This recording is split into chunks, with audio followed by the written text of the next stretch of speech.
Right now, a 25-year-old is raising money again. The number being reported is around $400 million, which is a lot of money by any normal standard, and almost nothing compared to what he was running 6 weeks ago. 6 weeks ago, he was managing something close to 45 billion. His name is Leopold Aschenbrenner, and between the middle of July and the end of it, his hedge fund lost most of its value. Not over a year, not over a quarter, over about 4 weeks. And here's the part that doesn't fit. The market he was betting on didn't crash. There was no financial crisis that month, no bank failed, the wider stock market had a rough few weeks and then carried on. If you had money in a pension fund tracking the American market over that period, you would have noticed very little. The thing that destroyed one of the most watched funds in the world was, by historical standards, a fairly ordinary wobble. To understand how that's possible, you have to go back to a document published in June of 2024.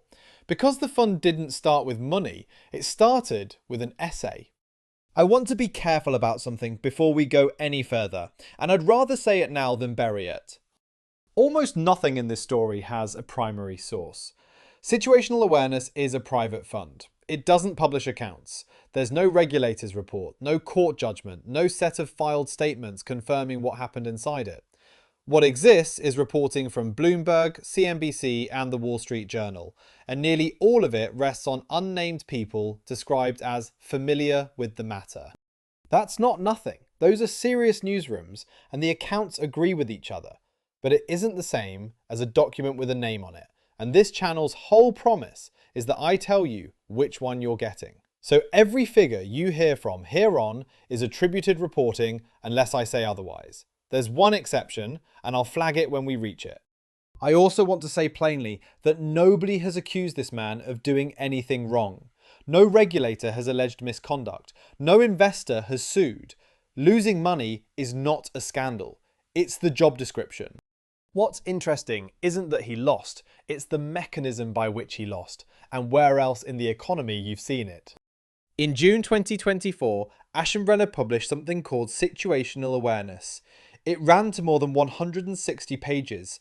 Its argument was that artificial intelligence was going to get much more powerful, much faster than almost anyone expected, and that the physical infrastructure required to build it, the chips, the data centers, the power, was going to be worth an enormous amount of money.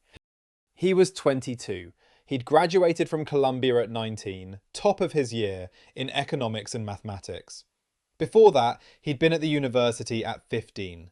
He'd worked at OpenAI on their safety team until he was dismissed in April of that year over an alleged information leak, an allegation he disputes and which has never been tested anywhere. The essay spread. In certain parts of Silicon Valley, it became required reading.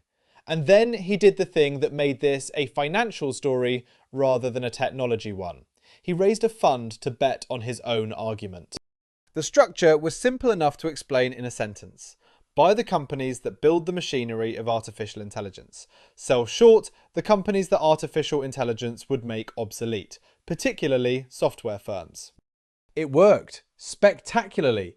The Wall Street Journal reported that the fund was up more than 1,000% since it started, and by the middle of this year, it was reported to be managing something in the region of $45 billion. People followed its quarterly filings looking for hints about which chip companies to buy. Those quarterly filings, by the way, are the one exception I promised.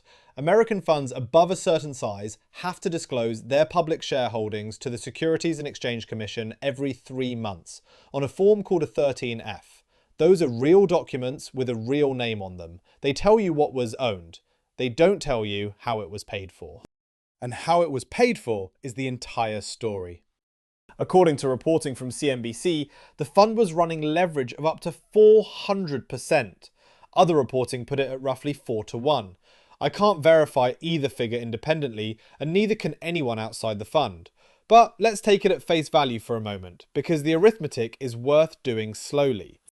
4-to-1 leverage means that for every $1 of actual investor money, the fund had positions worth about $4. The other $3 are borrowed, and the shares themselves are the security for the loan. Here's what that does. If the shares go up 10%, the investor's dollar doesn't go up 10%. The whole $4 position goes up 40 cents. And that 40 cents lands on the $1 that was actually yours. You've made 40%. That's how you get to 1000% in 2 years without being a wizard. You get there by being right and then multiplying being right by 4. But the multiplication doesn't know which direction it's pointing. If the shares fall 10%, you don't lose 10%. The $4 position drops 40 cents and it comes out of your $1. You've lost 40% of your money on a 10% move. And then something worse happens, which is the part that people who haven't been through it tend to miss. The people who lent you the $3 are watching. They're called prime brokers and their loan is secured against shares that are now worth less than they were this morning. Their cushion has shrunk, so they ask for more collateral. Not eventually, that day. You don't have more collateral. Everything you own is already in the position. So to raise cash, you have to sell some of the shares. Except you're not a small player, you're one of the largest holders of exactly these companies. When you sell, the price of the thing you're selling goes down, which shrinks the cushion further, which triggers another demand for collateral, which forces another sale.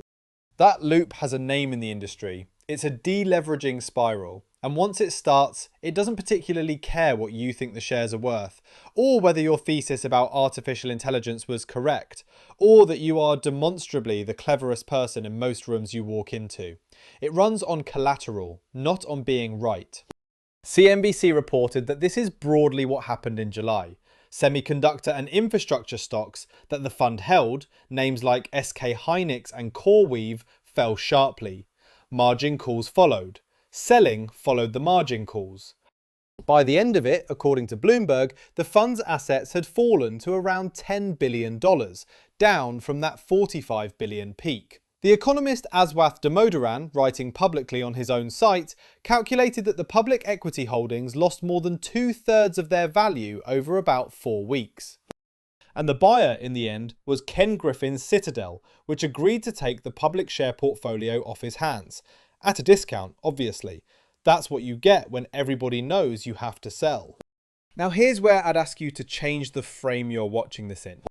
Because the obvious reading is that this is a story about a young man who got overconfident, and that the moral is something about humility, or about not letting 25-year-olds run $45 billion.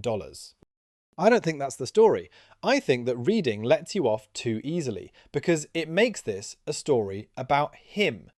The mechanism that destroyed that fund is not an exotic hedge fund mechanism. It's this. You borrow against an asset because you believe it will keep rising. The borrowing makes the good outcome much better, and in exchange, without it being written anywhere you'll read it, you hand over the decision about when you sell. You no longer own that decision. The lender does, and they will exercise it at the worst possible moment, because the worst possible moment is precisely when their cushion disappears. We have made a whole series about the retail version of that trade. When we looked at buy now, pay later, the thing that mattered wasn't the interest rate, because there usually isn't one. It was that the bill arrives 3 weeks later on a schedule you don't control, and it doesn't ask what else happened to you in those 3 weeks. When we looked at the poverty premium, the mechanism was that people without a cushion pay more for everything precisely because they have no cushion. When we looked at leasehold, it was that you'd bought the building but somebody else owned the ground under it and they got to decide the terms later. It's the same shape every time. Somebody else holds the timing, you hold the risk. The difference between a household with £400 on a payment plan and a fund with $45 billion on 4-to-1 leverage is not the mechanism. It's genuinely not. It's the number of zeros and the fact that when it happens to the fund, Bloomberg writes about it. If you're finding this useful, that's what this channel is. Every figure from a named source. And when there isn't a named source, I tell you that instead of pretending. Subscribing is how you get the next one. I said earlier that the market didn't crash. I want to come back to that because it's the detail that makes this worth 20 minutes of your evening rather than a headline. Over the period when this fund lost most of its value, there was no crisis. What appears to have happened, judging by the reporting, is a momentum reversal. The shares that had been rising fastest stopped rising fastest. Money that had crowded into the same small set of names moved somewhere else. That is an entirely routine event. It happens most years. A fund with no borrowing would have had a bad month and carried on. A fund at 4 to 1 had a bad month multiplied by 4, and a bad month multiplied by 4 is not a bad month. It's the end. Which means the fund was never really making a bet on whether artificial intelligence would transform the economy. It might well. Nothing that happened in July tells us anything either way about that question. The bet was on something much narrower and much harder. It was a bet that the shares would not fall very far at any point before the thesis paid off. Not that the destination was wrong, that the road there would be smooth. Nobody can know that. Nobody has ever known that. And this is the thing about the $45 billion figure that I keep turning over. That number was reported, and it was probably accurate, and it was never money. It was a valuation. It was what the positions were worth if you didn't have to sell them on a day when nobody was making you. The moment somebody made him sell, the number stopped existing, and what replaced it was whatever Citadel felt like paying on a Thursday afternoon when the whole market knew he had no choice. That gap between what a thing is worth and what you can actually get for it when you need to is where nearly every financial disaster we've covered on this channel lives. It's the gap Woodford fell into when the fund couldn't be sold. It's the gap that opens when someone has to raise cash by Friday and the only thing they own is something that takes a month to sell. He's back, apparently. $400 million betting on the same thesis. He may well turn out to have been right about all of it. The infrastructure may be worth every penny he said it was. But that was never the question the market was asking him. The market wasn't asking whether he was right, it was asking whether he could stay solvent long enough to find out. He couldn't. Almost nobody can at 4 to 1. And the uncomfortable part, the bit that doesn't stay tidily in the world of hedge funds, is that we've built an awful lot of ordinary financial life on the same assumption, that the value on the screen is real, that the road will be smooth, and that nobody will ask for their money back at an inconvenient moment. The 45 billion was on a screen too.